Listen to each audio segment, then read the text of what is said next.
Hey guys, Ivan here, and in today's video we got a couple of really interesting bodybuilding updates. The first thing we got is some bodybuilding drama. Actually, we have Michael Daboul arguing with the judges on stage about his placement. So my initial thoughts when I saw this, when I saw the post on the Beyond the Stage TV Instagram page was, I'm surprised to see this from such a high-level competitor. I've seen these situations from amateurs on a much lower level, arguing with the judges on the stage after not being placed where they wanted to be placed, or even getting in fights. There are some videos of bodybuilders slapping the judges and, just the competitors fighting behind the stage or, with the audience. There's so many incidents like that. I mean, men on testosterone with their egos up to the sky thinking that they are the best and they just can't accept that somebody beats them. Sometimes they do lose due to corruption or politics or whatever. But in this situation, this was just uncalled for. So Beyond the Stage TV posted basically a video of the awards at his show, the Classic Physique, and after a while, they deleted it. I think they shared the post with the guy who took the video and he decided to delete it. I thought that was also not the best decision because those guys that won, the guy that won the show and the guy that placed second, lost their moment at the spotlight. Like, there was that video of the awards, the guys in the top 3, and now the video is gone. And I found it, other pages shared it, but on the Beyond the Stage TV, the biggest Instagram news page, it's no longer there. It's gone. So I do not support deleting the video. Michael Daboul took this moment away from the winner by behaving the way he did. But honestly, it just got a lot more attention and way more people saw the guys in that top 3 because of this. Even though the attention was there for a wrong reason, at least the attention was there. And now after this behavior of his, the post ended up deleted. So it was a bad thing twice. Now, what did he do after this? Of course, he did the usual damage control thing that everybody does, basically, and I did it before as well. I said some pretty terrible things on this channel. It happens, and I learned what you need to do. You need to apologize publicly, and everything is forgiven. Whether you think it or you don't, it's the same thing. You just gotta apologize publicly. If you're doubling it down, that's definitely not a good thing. It never works. All you need to do is apologize publicly, and everybody forgives you, and they accept it. Is that how it should be done? I'm not sure. I need to think about that a little bit more, but it's kind of, I don't know, you can do whatever, basically, and you apologize and you're forgiven. So I'm not sure if that's exactly how things should be done, but that's how it is. I'm just pointing out the facts. Now, again, what did Michael do? He posted a video in which he's apologizing. It's like a 2-minute long video. He also sent a DM to the winner, apologizing to him, and he apologized everywhere, basically, left and right, on all the pages, all the posts on this. He's saying that he was disrespectful, that he was emotional, and he's congratulating now everybody, and he's feeling sorry, and he's apologizing for taking the moment away from these guys, and so on. And based on the comments everywhere, it seems like he's been forgiven. But guys, if he did not apologize, his career would most certainly be over. And to be honest, I'm not even sure if the IFBB will eventually forgive him for this, because this behavior is definitely not worthy of a pro bodybuilder. Getting the award, placing third, and basically arguing with the judges about a decision that was already made. And let's actually take a look at the video here. So let's see if there is some ground for him actually getting robbed, for the judges making a mistake. I mean, I don't know, man. Like, it's definitely arguable. It was close, I would say. The guy that won was a bit, I think, bigger and fuller and rounder. Michael is kind of flat, especially from the side. He's always very conditioned, not super aesthetic, never was, but has crazy dryness, but a little bit too flat. I would say it doesn't have a lot of 3D. The other guys had more of that, but it's not like they were super aesthetic. This was really like, a bunch of taller, open bodybuilders who are too small for bodybuilding. So none of these guys were super aesthetic, to be honest. Michael was probably in the best condition, but it's not like it was a pure, clear case of a robbery. I would not say so. I mean, there are definitely some good points for Michael to win this, and maybe he actually deserved it. Maybe he was the best, but it's not like he blew these guys away. And him losing this show, he should have done what everybody else does in these situations, just accept and stay on the stage and take a photo. He actually tried to walk away, the way Hari did it at Mr. Olympia, that he lost to Derek. But it seemed like Hari didn't know what was happening. He was smiling. He just started walking away. And this guy was definitely upset. And this actually looked like it was going to become a bigger incident than it did. So definitely a very awkward situation, very unpleasant for the judges. I don't know how will the judges take this. And look, I'm not sitting here and basically saying that Michael did some terrible thing. I can understand him getting emotional, getting angry, and acting out this way. I mean, you guys probably remember that recently, like a couple of years ago, like 2 years ago, he had his fight in the backstage of one of the shows in the UK. And, he made a statement, he made a post about it, and apparently it wasn't his fault. But seeing now that he actually has a temper, I'm not sure who was actually at fault at that show. I mean, what happened at that show is a couple of guys from the security beat him up, and he was all in bruises, and they, threw him out of the show. But at that time, he made a post, and he created his own narrative. I trusted him.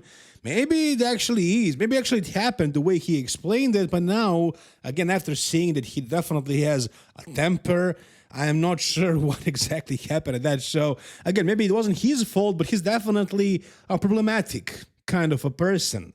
And, again, I'm not even blaming him for acting this way. I understand it can happen. I'm just really amazed by the fact that this can happen to a guy on this level. It's just a really rare thing. I don't remember ever seeing this. Ever, really. Do you guys remember any pro bodybuilders, like even in the, 80s, 90s, 2000s, even before that, complaining on the stage like that? Pros, like Mr. Olympia, top 10 Olympia bodybuilders? I don't remember a situation like this. This is definitely very unique, very interesting. And he apologized once again. People accepted the apology. The winner of the show accepted the apology as well. Again, it happens, but very, very interesting thing. I'm curious to hear, how do you guys feel about this? Tell me down below in the comment section. All right, the next thing I want to talk about briefly is the Austrian Oak Pro Show. As far as the open class, I did not make the finals video last night because after I made a prejudging video, the show wrapped up like within an hour. So what was the point of doing another finals video for a smaller show like that? And the results were exactly the way I saw them. And I don't think there was any argument for them playing out any other way. Nobody complained about anything. It was perfect. Finally, some really good judging. I mean, I was basing my decision on a couple of pretty good videos. You couldn't tell anything in that live stream. And guys, I don't know if you paid for it, but it was $50. That's almost as expensive as the Mr. Olympia. And they're not refunding anyone for this, which is insane. I mean, I don't know if their plan was to place a potato camera and stream with that and just take everybody's money away, basically steal from people, or it was some kind of an error. But if it was an error, just refund everyone. Like, that live stream shouldn't be even up there for free. It's better to have no live stream than that thing. Like, that was so bad. That was the worst live stream for any bodybuilding show of all time since I've been doing this job. So, yeah, terrible. But again, Regan Grimes did end up winning, and he's qualified for the Mr. Olympia. Damian Cuffle, I wouldn't really say he's in that close second. I tried to hype this thing up, and I thought he might actually stand a chance against Regan because, he's a taller guy, and he has some really good features, a lot of potential. Again, he came from classic, just like Regan, basically. And so there is definitely more room for him to put on more size. He's obviously growing very fast, but at this point, he wasn't really close to Regan. I think Regan won this fair and square. I think there definitely could have been an argument for Joan placing second here, to be honest. But what is important is that Damian got his revenge, basically. He lost to Joan at the Romania Pro last year, and I don't think that was the right call. But they fixed that at this show, and Damian won. But again, it was closer between Joan and Damian than it was between Damian and Regan, in my opinion. John Jewett took that forward. Again, it was pretty clear that it was going to be the case. I gotta say, John brought probably the best look. He feels that this is his best look of all time. He was super full. In some of the pics I saw, he looked like he was a little bit spilled over, but no. He was actually very conditioned, but just really big. So overall, great look for John Jewett, placing fourth at this show. So overall, it was a pretty good show. Terrible live stream, man. It just ruined the whole thing for me, but a good show. And what I'm really excited about is seeing how Joan is gonna do for the rest of his season, because he actually looked pretty damn good. He had a lot of size, really good pop to his quads, delts, even back. I mean, really overall, he's a big guy with really interesting shape, really good shape. It's all about bringing the conditioning a little bit better, a little bit tighter, getting those glutes diced if possible, which I think he can definitely improve on in the next couple of shows. We'll see how will that play out, but yeah, Regan Grimes is qualified. He's going to the Mr. Olympia. That's an awesome thing. One of the most aesthetic physiques in the IFBB today, probably the second most aesthetic physique after Patrick Moore.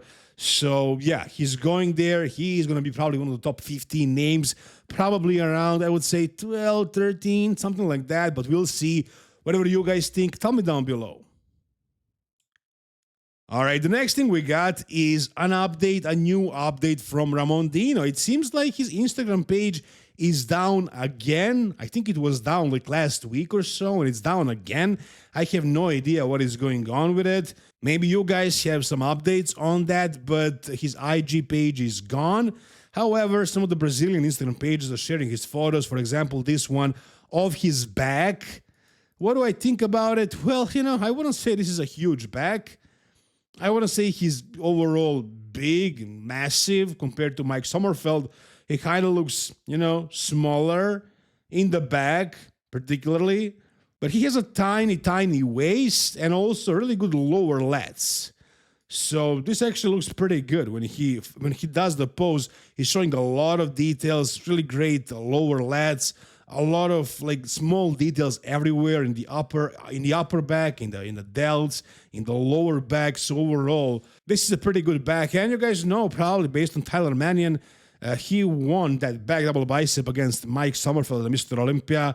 I don't think anybody, literally anybody on the internet agrees with Tyler, but hey, he is the head judge. He was at the show as well, and that's how he saw it. Personally, I don't see how does that make sense, but that was the outcome. So apparently, Ramon has a better back than Mike. Not the way I see it, but still a pretty good back. Anyway, you guys tell me down below whatever you think. All right, and the last thing we got for today, guys, is an update, a new update from Chris Bumstead. In the caption of this post, he's actually training in the video and doing some posing, and he says, still doing the thing. But now, for no other reasons other than because I want to. Now, I felt this because a couple of days ago, guys, I filmed a training vlog. You can check it out if you want. I'm speaking in Serbian, so if you speak Serbian, or I think you can turn on the titles as well. You can just, see how I look when I'm training or whatever. You can check this video out. I'll place the link in the description of this video. But this guy that was my client, by the way, was interviewing me, and he asked me, is there another sport that I would do now that I'm done competing in bodybuilding? And my answer was no. No, I don't want to do anything else. And I've seen this from so many bodybuilders. When they retire, they all try to reinvent themselves. They try to do this sport or the other sport. They do either like martial arts or, sprinting in some cases, or, jiu-jitsu or so on. But eventually, they all come back to bodybuilding. And Cbum kind of tried to do something like some sort of, CrossFit, some functional training. And he says now he's back doing the thing, but now he's doing it for no other reasons than because he wants to. There is no pressure from competing. He's just doing it because he loves it. And I feel the same way, guys. You know, I love bodybuilding training. I don't know if I'm going to compete again. It doesn't matter. Nobody really cares. But even if I don't, I love training. I love eating the food. I love seeing my physique change. And, you know, I love being in shape, being big, as big as possible, while not really pushing me in any way, basically. So I think Cbum is doing the same thing. And based on the look right here, yeah, in that recent post that he made about potentially coming back, making a comeback, I was like, he could come back and maybe he could win the Mr. Olympia again. Based on this update, I'm saying he cannot do that. Yeah, you can see right here he lost a lot of size, and there isn't enough time for him to come back and be that big. You know, in 5 weeks or 4.5 weeks at this point, it's pretty much impossible. But if he took a year or like half a year, probably he could do a lot. I mean, he's in great shape, great condition. He just lost a lot of volume. You can see his arms are kind of much smaller now. So yeah, but this is him in his retirement, still looking very, very good. But is there any potential of him competing this year, coming back to the Mr. Olympia? No, I doubt that. But whatever you guys think, tell me down below. That is going to do it for this video, guys. If you enjoyed it, give it a thumbs up, subscribe to the channel for more content like this. See you soon, guys. All the best and bye-bye.